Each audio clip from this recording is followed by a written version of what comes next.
Hello everyone, আজকে রাতের বেলাতেই আমি চেষ্টা করব যে এই সৃজনশীলটাকেও সলভ করার। যেহেতু তোমাদের সামনে নেক্সট ফিজিক্স কুইজ, তো আমার কাছে মনে হয়েছে যে এনডিসির এই প্রবলেমটা সলভ করার খুবই দরকার। আচ্ছা, এই ভিডিওর সেকেন্ড পার্টটা আমি আজকে বানাচ্ছি। এই সেকেন্ড পার্টে আমরা এনডিসি 2025-এর আমাদের ফিজিক্স কুইজে আসা সপ্তম অধ্যায়ের পদার্থের গাঠনিক ধর্ম, এই অধ্যায়টার যে সিকিউটা এসেছিল সেই সিকিউটা আমরা সলভ করার চেষ্টা করব। তো আমাদের সৃজনশীল প্রশ্নটা কি বলছে বলছে যে চিত্রে প্রদত্ত তারের সাথে যুক্ত গোলকের ব্যাসার্ধ 0.5 মিলিমিটার। আচ্ছা, গোলকের ব্যাসার্ধ দেওয়া আছে, গোলকের ব্যাসার্ধ হচ্ছে 0.5 মিলিমিটার। আচ্ছা, তারপর বলছে ঘনত্ব হচ্ছে 8,000 কেজি পার মিটার কিউব, বেশ অনেক ঘনত্ব। আর যেটা পাত্রের মধ্যে তরল আছে সেটা হচ্ছে 2,000 কেজি পার মিটার কিউব। মানে একটা সুতা দিয়ে একটা বস্তুকে ঝুলাই দেওয়া হয়েছে, সেই বস্তুর ব্যাসার্ধ দেওয়া আছে, ঘনত্ব দেওয়া আছে, যেই তরলের মধ্যে তাকে ডুবানো আছে সেই তরলের ঘনত্ব দেওয়া আছে। বলছে গোলকটি তার থেকে মুক্ত করার পর এটি এবি রেখায় পৌঁছালে প্রান্তীয় বেগ অর্জন করে। আচ্ছা, এবি তে এসে যখন সে পৌঁছাবে তখন সে প্রান্তীয় বেগ অর্জন করবে। বাট এবি এর আমাদের ডিস্টেন্স দেওয়া নাই। আচ্ছা, না দেওয়া থাকুক, আমাদের বলছে এবি এবং সিডি রেখার মধ্যবর্তী দূরত্ব 20 সেন্টিমিটার। তার মানে এই দুইটা রেখার মধ্যবর্তী যে ডিস্টেন্স সেটা হচ্ছে আমার 20 সেন্টিমিটার। আর আমাদের কি ইনফরমেশন দেওয়া আছে? এবি থেকে সিডি তে পৌঁছাতে সময় লাগবে 2 সেকেন্ড। অর্থাৎ এই 20 সেন্টিমিটার যাবে সে 2 সেকেন্ডে। আচ্ছা, এবং আমরা বুঝতে পারতেছি এবি থেকে সিডি তে যেই যাত্রাটা হবে, অর্থাৎ এই যাত্রাটা কিন্তু হবে হচ্ছে সমবেগে। কেন ভাইয়া সমবেগে? কেননা ভাই প্রান্তীয় বেগ অর্জন করার পর তার তো আসলে কোনো ধরনের ত্বরণ থাকবে না, কেননা লব্ধি বল সেখানে জিরো হয়ে গেছে। আলটিমেটলি তিনটা ফোর্স মিলে মানে সান্দ্র বল, ওজন, আর একই সাথে আমার কি আছে, প্লবতা, এই তিনজন মিলে কাটাকাটি করে লব্ধি বল জিরো করে ফেলছে এবি জায়গায়। তাহলে আমার এবি থেকে সিডি এই পথটা কিরকম? এই পথটা হচ্ছে সমবেগে যাত্রা করছে।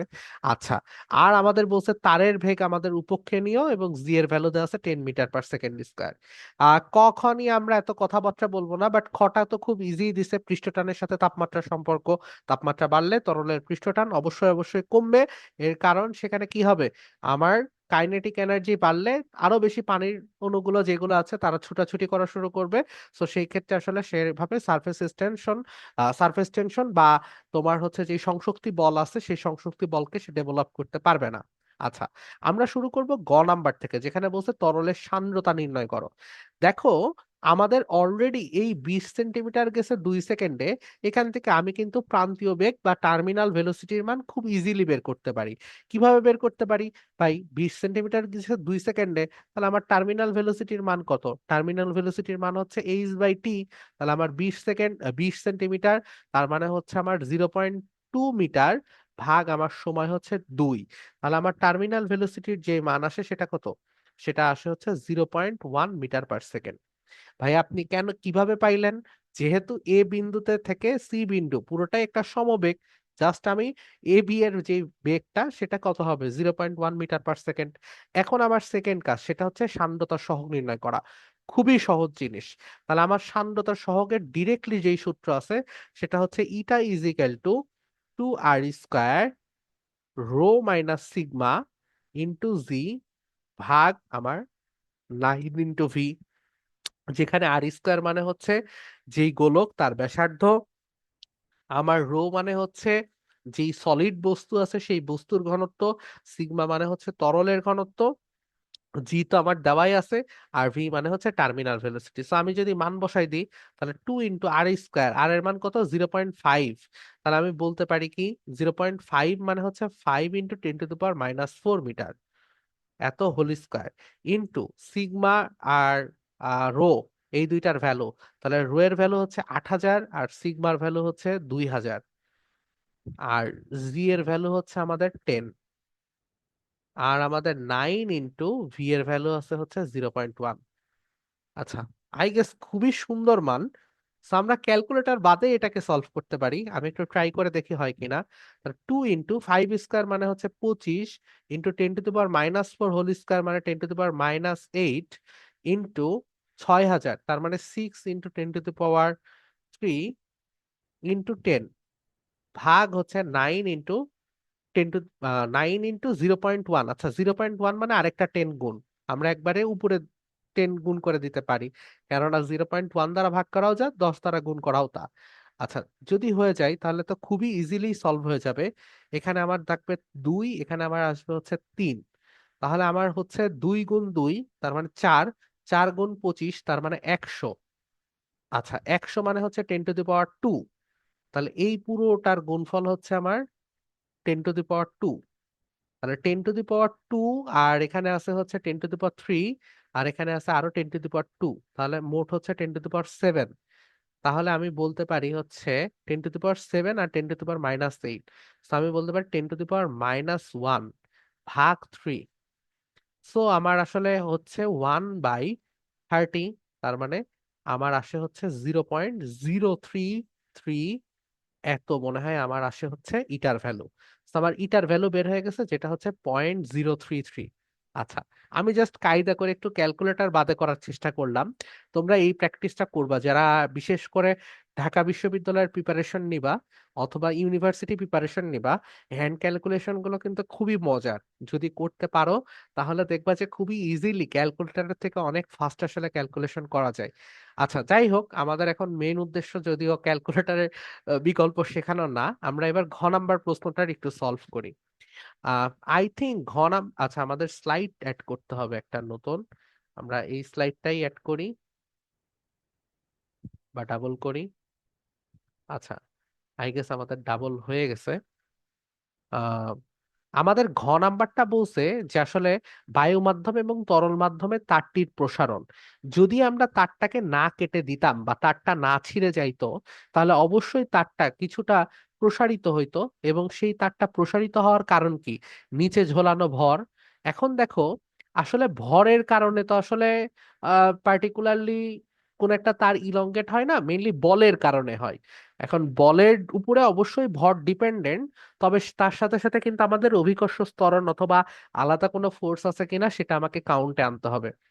যদি এটা একটা বায়ু মাধ্যমে থাকতো, তাহলে আমরা জাস্ট ইন জেনারেল একটা কেস, নিচের দিকে যে এফ ফোর্সটা কাজ হইতো সেটা হচ্ছে বস্তুর ওজন। তো আমরা বলতে পারি আমার এফ অফ এয়ার হয়তো কি, এফ অফ এয়ার হয়তো হচ্ছে বস্তুটার ওজন। অর্থাৎ একটা তার আছে, তারে জাস্ট ওই বস্তুর ভরের জন্য যেই পরিমাণ বল টেনশন ফোর্স ওর উপর প্রয়োগ হচ্ছে সেটার মান হতো বস্তুর ওজন। ওজন মানে কি আমরা বলতে পারি ভি রো জি, এটা আমরা বলতে পারি। আচ্ছা, কিন্তু যেই মোমেন্টে একে আমরা একটা তরলের মধ্যে রাখছি, তখন এই বস্তুর উপর যদি স্ট্যাটিক পজিশনে থাকে তাহলে দুইটা ফোর্স কাজ করবে। একটা হচ্ছে তার ওজন, আরেকটা হচ্ছে তার প্লবতা।